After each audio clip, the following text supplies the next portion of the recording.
दोस्तों, अगर आप भी कर रहे हैं सिविल सर्विस की तैयारी तो प्रभात एग्जाम आपके लिए लेकर आए हैं इन न्यूज़ टॉपिक्स जो आपको आपकी परीक्षा में सफल होने में सहायक सिद्ध हो सकते हैं।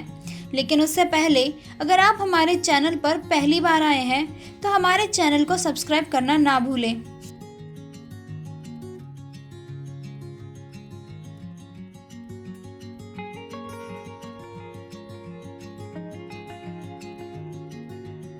तो चलिए स्टार्ट करते हैं हम आज का इन न्यूज़ टॉपिक, मृत्युदंड।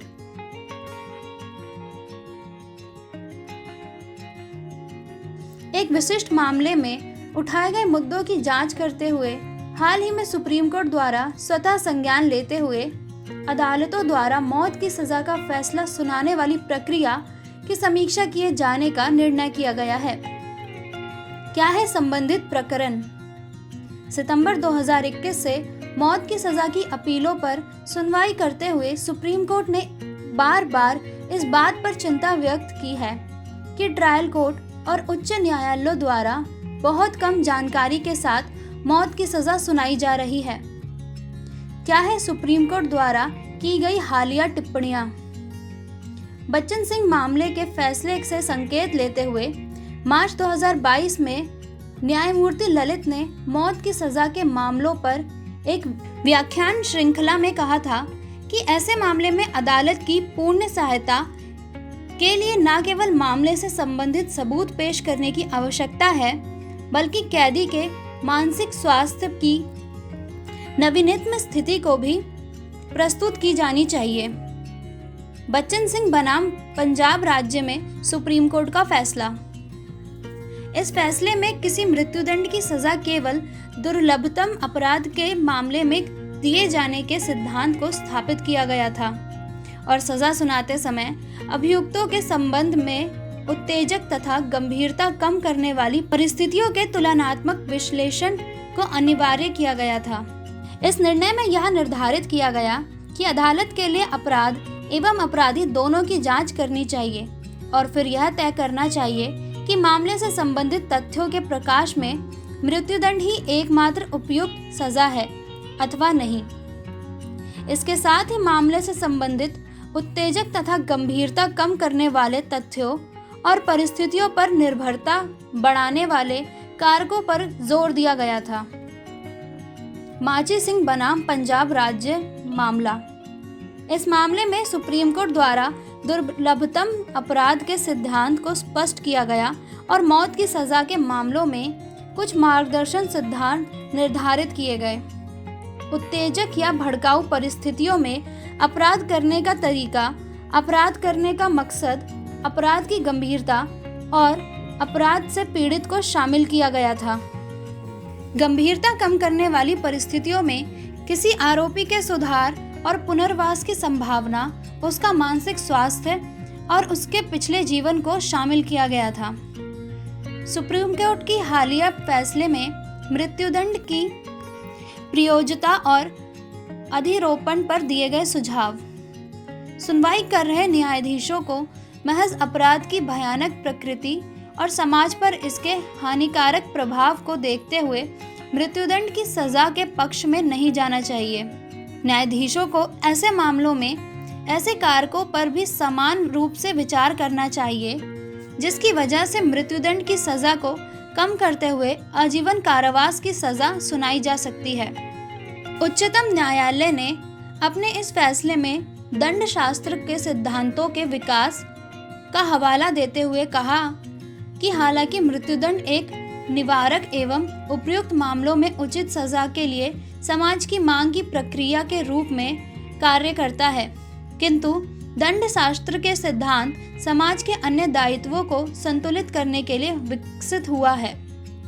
अर्थात इन सिद्धांतों के अनुसार मानव जीवन चाहे वह अभियुक्त ही क्यों न हो को रांछित किया जाना चाहिए जब तक कि अभियुक्त को मृत्युदंड देना अपरिहार्य न हो जाए और इससे अन्य सामाजिक कारणों और समाज के सामूहिक विवेक की संतुष्टि का सवाल सामने न आ जाए। मौत की सजा को लंबा करने और पुनर्विचार याचिकाओं पर अदालत की टिप्पणियां।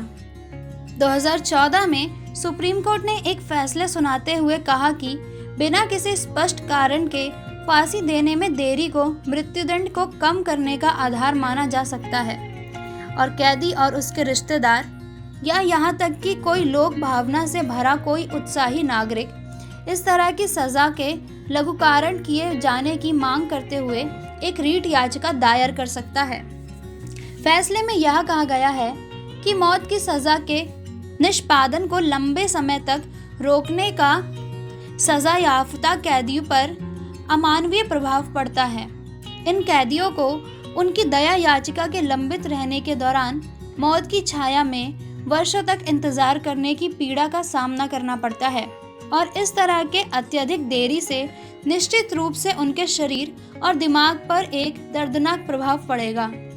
इसी वर्ष उच्चतम न्यायालय की एक संविधान पीठ ने यह कहा कि मौत की सजा प्राप्त अपराधी की पुनर्विचार याचिका पर खुली अदालत में 3 न्यायाधीशों की पीठ द्वारा सुनवाई की जाएगी।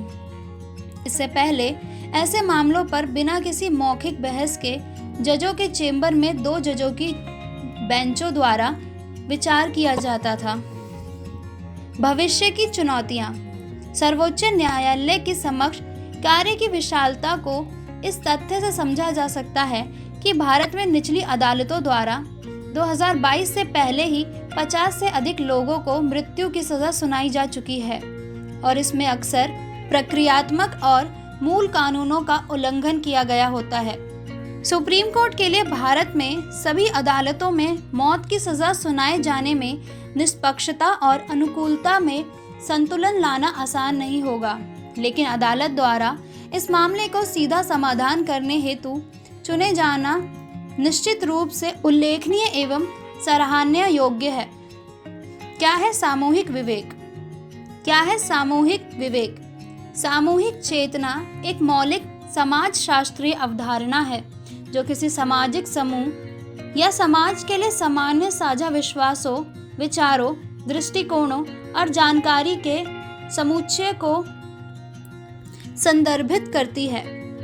सामूहिक चेतना शब्द का इस्तेमाल मृत्युदंड को सही ठहराने के लिए एक आधार रूप में समाज के सामूहिक विवेक अथवा चेतना का इस्तेमाल पहली बार सुप्रीम कोर्ट ने 1943 में माछी सिंह बनाम पंजाब राज्य मामले में फैसला सुनाते हुए किया था। इस मामले में अदालत ने फैसला सुनाते हुए कहा कि जब समाज की सामूहिक चेतना को झटका लगता है तो वह न्यायिक शक्ति धारकों से अभियुक्त को मौत की सजा देने की उम्मीद करती है। दोस्तों, अगर आपको हमारा ये वीडियो पसंद आया हो तो इसे लाइक और शेयर ज़रूर करें। तब तक के लिए धन्यवाद।